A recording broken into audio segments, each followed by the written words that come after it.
بدقسمتی سے ہمارا یہ ہے کہ مذہبی ہو جانے سے ایک مائنڈ بنا ہوا ہے کہ اس کا فیوچر ختم ہو جائے گا، اور ہر آدمی اپنے فیوچر سے محبت کر رہا ہے، اور سب کو اپنا فیوچر جو ہے نا وہ ماڈرن ایجوکیشن کے اندر مل رہا ہے، پروفیشنل ایجوکیشن مل رہا ہے، کسی کو اپنا بظاہر فیوچر مذہبی تعلیم میں نظر نہیں آ رہا، کیونکہ دنیاوی ایجوکیشن میں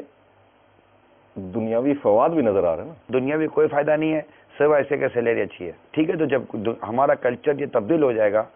کہ جو مذہبی طور پر بھی جتنا زیادہ ایفیشینٹ ہوگا، جتنا زیادہ کوالیفائڈ ہوگا، اس کو اسی قدر اگر آپ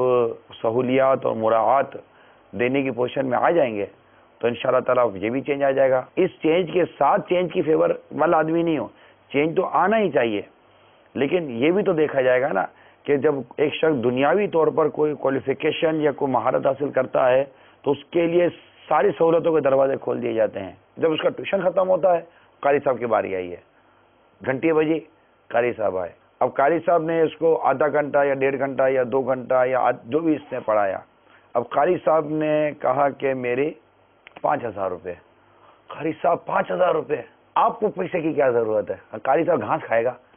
قاری صاحب مٹی کھائے گا، قاری صاحب ہوا کھائے گا۔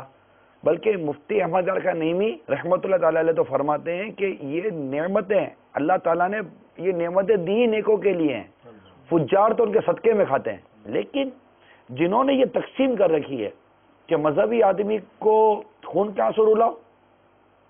اس کو مطلب کہ اس کا گھر ایسی جگہ پر ہو کہ جس کے نیچے تندور بنا ہوا ہو تو تندور سے وہ سیکتا ہو، اور اگر کوئی بڑا پروفیشنل آدمی ہے تو اس کے لیے مطلب کہ وال ٹو وال کارپیٹ والا، فل اے سی والا، ایئر ٹائٹ والا، اس کے لیے بنگلہ دینا پڑے گا، اس کو کار دینی پڑے گی، اس کو سب کچھ دینا پڑے گا، کیونکہ وہ آپ کو کما کر دے رہا ہے نا۔